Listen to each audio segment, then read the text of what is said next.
This entire gaming PC or Steam machine is built entirely from leftover parts.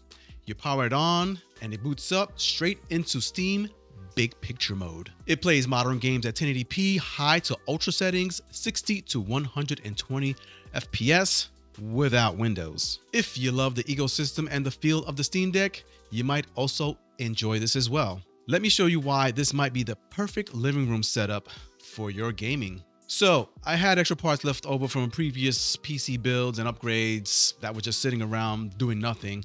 So instead of selling them, I decided to build a Steam machine. Now, before this idea, I was using my Steam Deck connected to my 4K TV.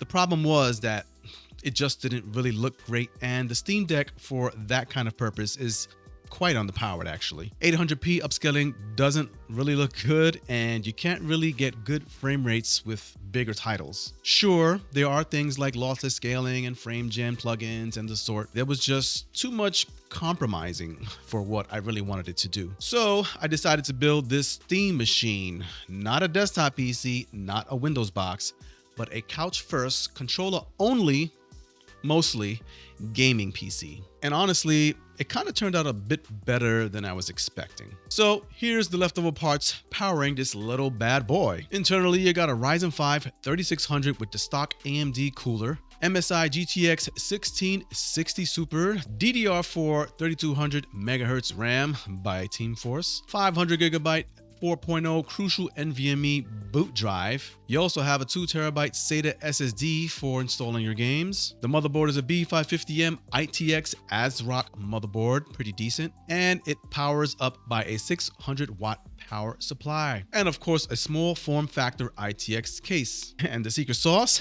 Bazzite Linux, booting directly into Steam Big Picture mode for that Steam Deck, Steam machine feel.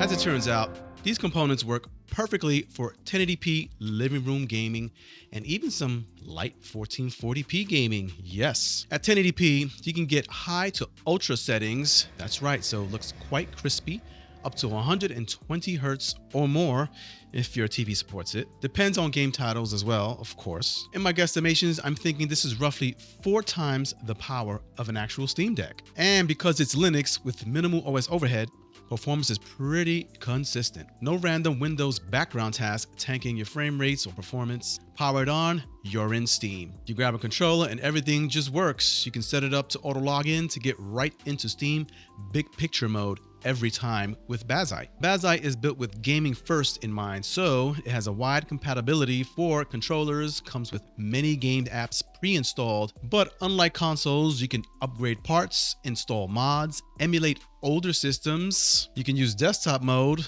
if you really need it. You don't have to if you don't want to. You can deep dive into per game resolution and performance settings. It feels like a console, but behaves like a PC, but it's a PC that can behave like a console. Okay, now let's talk value. A current gen console will run you a minimum of $500 depending on the bundle you get. A new mid-tier or higher end PC costs way more, in the thousands, literally, yes. This build, well, you got reused parts, $0, unless you're counting the parts when you bought them way back when you initially bought them. No Windows license, no subscriptions to play online, Xbox, PlayStation, Nintendo. You may have to get missing part or two if you don't have it, but more or less, you're not really spending any more than what you've already spent back when you originally bought the parts. In the end, this is still way cheaper than a console or a new PC build.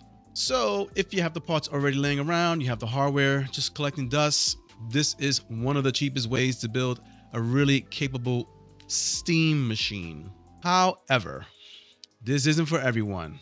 Skip this if you hate any sort of setup process. You mostly play competitive anti-cheat titles. Currently, Linux isn't compatible with some of the more popular competitive games that you play online. But if you aren't into those things and you're a casual gamer, not really with the anti-cheat games, for example, then this is absolutely a perfect setup. This is perfect if you want couch gaming at 1080p and even 1440p, depending on the title, and minimum of 60 FPS. You have spare PC parts. You want Steam Deck vibes on the TV, but you want it to be a bit more powerful than a Steam Deck, the way I did. You don't want to deal or pay for Windows licensing. For living room gamers, this is honestly quite hard to beat, which is why the craze for the new upcoming Steam machine.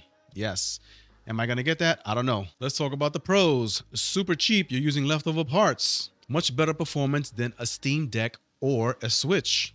Maybe even some consoles, yes. No Windows blow updates in the background, no intrusive app or system notifications. Can boot directly into Steam Big Picture mode without having to worry about login. You can bypass login setup. Can also be used in desktop computer mode.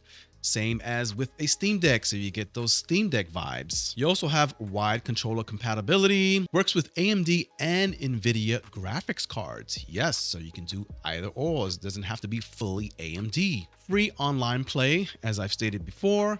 Mods and emulation. You're not getting that on Xbox as well as PlayStation, definitely not Nintendo. And of course, hardware upgrades, because you can always improve your performance. You're not stuck with the gear you got already. Another pro and cool thing about this setup is you can suspend the game as well as a PC, which goes into a kind of a sleep mode.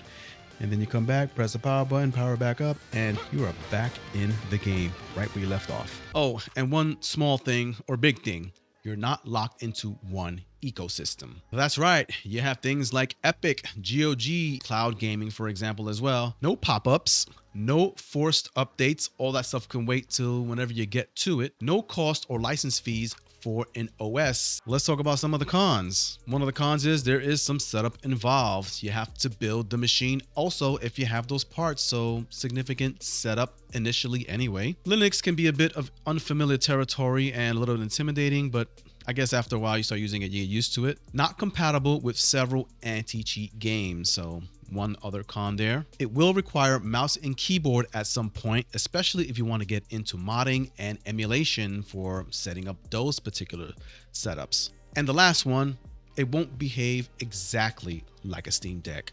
For example, I haven't figured out yet how to wake up the machine with third-party controllers outside of the Xbox controller utilizing the dongle.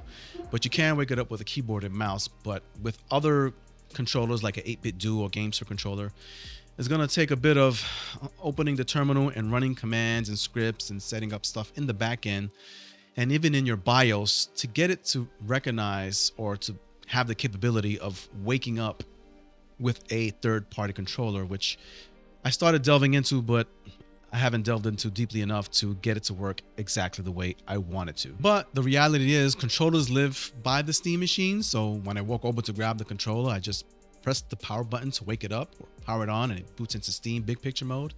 And that's it. Not really a big deal for me. And since it's a TV where we watch TV, it runs on an HDMI switcher, so I have to make the manual HDMI input switch as well. Now that could be considered as a con because one, you kind of have to manage multiple controllers, right? Your gaming controller and your TV controller to turn on your TV and the HDMI switcher to switch to the HDMI input. So tell me, would you build a Steam machine like this with spare parts or even just buying additional parts that are missing from the spare parts you already have just to save you a few bucks and not have to go out and spend potentially $700 to $1,000 for the new Steam machine, including the controller and the sort? So I don't know. You let me know. Hey, if you got the parts sitting around and you want to build a Steam machine and you wanted to get it to behave like a Steam machine, power it on, boot into Bazite, and that's it. This is definitely a route to go because at the end of the day, the Steam machine is essentially running Steam in big picture mode and maybe several differences because it is going to be running Steam OS. But when you're in big picture mode, it kind of feels like Steam OS because it works with your controller and you can always just have your computer on restart, on boot up, on wake to just wake up in big picture mode Steam and just start playing. Maybe the Steam machine is a little overhyped.